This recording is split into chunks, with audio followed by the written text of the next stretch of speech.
이전 비디오 강의에서는 담배 한 갑당 부과되는 $2 세금의 효과에 관해 이야기했습니다. 우리가 이전 강의에서 확인했듯이 담배에 세금을 부과하게 되면 담배 한 갑마다 한개 비용이 증가함에 따라 담배 공급량이 감소했습니다. 균형 가격은 소비자가 보기엔 많이 상승했고 생산자가 보기엔 조금 하락합니다. 이는 담배에 대한 소비자의 수요가 상대적으로 비탄력적이기 때문입니다. 여기 수요 곡선을 살펴보면 담배에 대한 원래 수요 곡선이 보입니다. 이 수요 곡선의 비교적 가파른 경사에 주목하세요.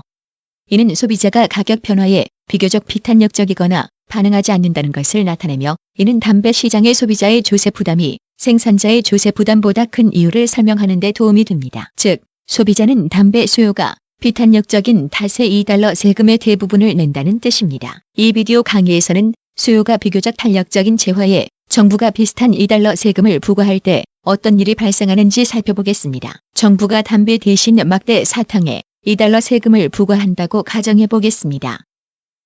물론 담배와 막대 사탕의 차이는 여러 가지가 있습니다. 한 가지 차이점은 막대 사탕을 대신할 대체재가 많다는 점입니다. 군것질 거리의 세계에서 막대 사탕은 소비자가 선택할 수 있는 수많은 옵션 중 하나일 뿐입니다. 막대 사탕을 담배 생산물 시장의 담배와 비교할 때 담배는 소비자한테 다른 선택지가 전무하기 때문에 담배에 대한 수요는 훨씬 탄력성이 떨어집니다. 게다가 담배는 중독성이 있지만 막대 사탕은 중독성이 없습니다. 그렇다면 막대 사탕 시장은 어떤 모습일까요?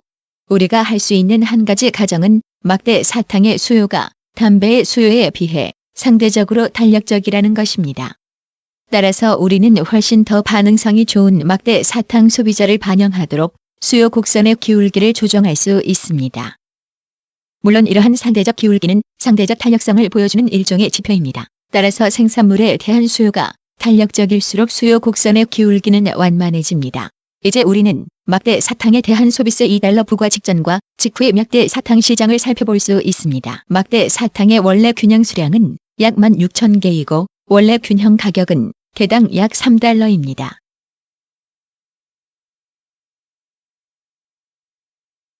정부가 막대 사탕의 개별 단위마다 $2의 세금을 부과하면 어떻게 될까요? 담배에 적용했던 것과 같은 분석을 사용해 보겠습니다. $2의 세금은 막대 사탕 생산자의 한 개 비용을 생산량 한 개당 $2씩 증가시킵니다. 원래 공급 곡선보다 $2 높은 곳에 몇 개의 점을 찍습니다. 이 점들을 연결하면 마땅히 $2의 세금에 따른 막대 사탕의 새로운 공급 곡선을 보게 됩니다. 보시다시피 막대 사탕 생산자들의 한 개 비용이 증가함에 따라 막대 사탕 공급량은 감소했습니다. 우리는 이것을 일컬어 세금 포함 공급 곡선이라고 하겠습니다. 이제 이 세금이 막대 사탕 생산자와 소비자에게 미치는 영향을 살펴보겠습니다. 우선 보시다시피 우리는 막대 사탕의 수요가 탄력성이 높기 때문에 공급이 조금 감소했는데도 막대 사탕 수요가 16,000개에서 7,000개로 매우 많이 감소했습니다. 그러나 가격 인상의 폭은 상대적으로 크지 않습니다. 과세 이후 소비자 가격은 $4 미만인 $3.60 정도입니다.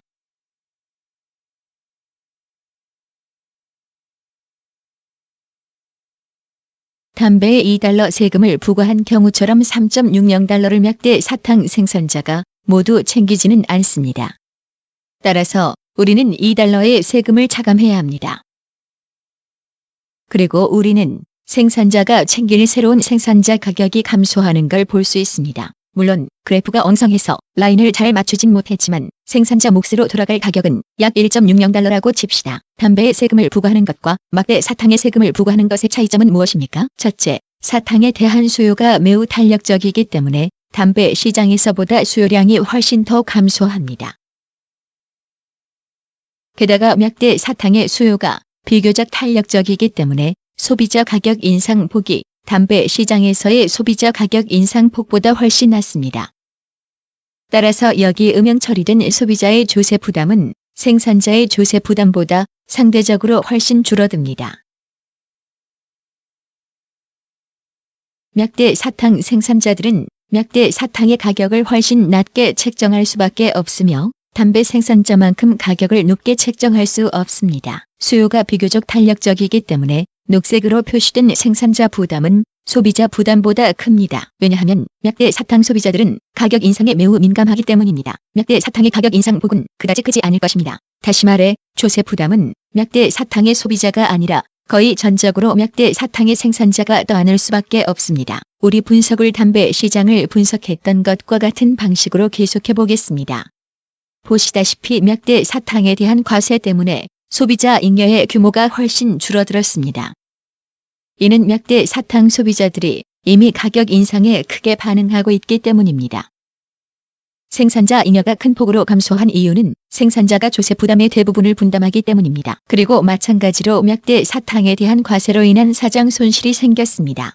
사장 손실은 약대 사탕에 대한 정부의 과세 결정에 따른 소비자 잉여와 생산자 잉여의 손실을 대변합니다. 검은 삼각형은 사장 손실을 대변합니다. 이제 마지막으로 우리는 약대 사탕 과세로 얼마나 많은 세수를 창출하는지 밝혀둘 필요가 있습니다. 같은 소비세인 담배세와 비교해 매우 작아진 사각형 면적이 세수입니다. 탄력성이 높은 재화에 세금을 부과하면 수요량이 큰 폭으로 감소하고 생산자가 대부분의 조세 부담을 떠안게 됩니다. 따라서 정부 세수의 규모는 상대적으로 작습니다. 약대 사탕에 부과한 $2를 담배세 $2와 비교할 때 보시다시피 약대 사탕 과세는 상대적으로 효과가 없으므로 약대 사탕 과세는 좋은 정책이 아닐 겁니다. 그 이유는 물론 약대 사탕에 대한 수요가 비교적 탄력적이기 때문입니다. 소비자들은 이런 과세 부담을 그다지 떠안으려 하지 않을 겁니다. 약대 사탕 생산자들이 과세 부담을 상당 부분 떠안게 됩니다. 따라서 약대 사탕에 대한 생산비 상승 탓에 심지어 노동자를 해고할 공산도 크고 그 결과 해당 경제의 실업률 상승을 초래할 수 있습니다. 결국에 상대적으로 수요가 탄력적인 재화에 대한 과세는 보시다시피 세수 창출 효과가 크지 않습니다. 따라서 약대 사탕과 같은 재화에 대한 과세는 매우 인기가 없습니다. 담배와 같은 재화에 대한 과세는 매우 인기가 높습니다. 당연한 것이 담배는 수요가 매우 비탄력적인 탓에 상당한 세수를 창출할 뿐만 아니라 담배는 매우 해로운 재화로 인식되고 있습니다. 따라서 담배에 부과되는 모든 세금은 두 가지 면에서 정당화될 수 있습니다. 과세에 따른 담배의 수요량 감소가 소폭이기 때문에 많은 세수를 창출할 뿐만 아니라 소비자의 흡연 동기도 위축시키기 때문입니다. 그러므로 사회의 건강을 개선합니다. 다음 비디오에서는 소비세가 약대 사탕이나 담배 시장에 미치는 영향에 대해 좀 더 심도 있는 분석을 해보겠습니다. 다음 비디오에서는 선형 함수를 도입하여 소비세가 특정 재화에 대한 공급 함수에 어떤 변화를 불러올지 살펴봅니다. 그리하여 우리는 소비세를 부과할 때 균형 가격과 균형량에 미치는 영향을 좀 더 수학적으로 정확하게 도출할 수 있습니다.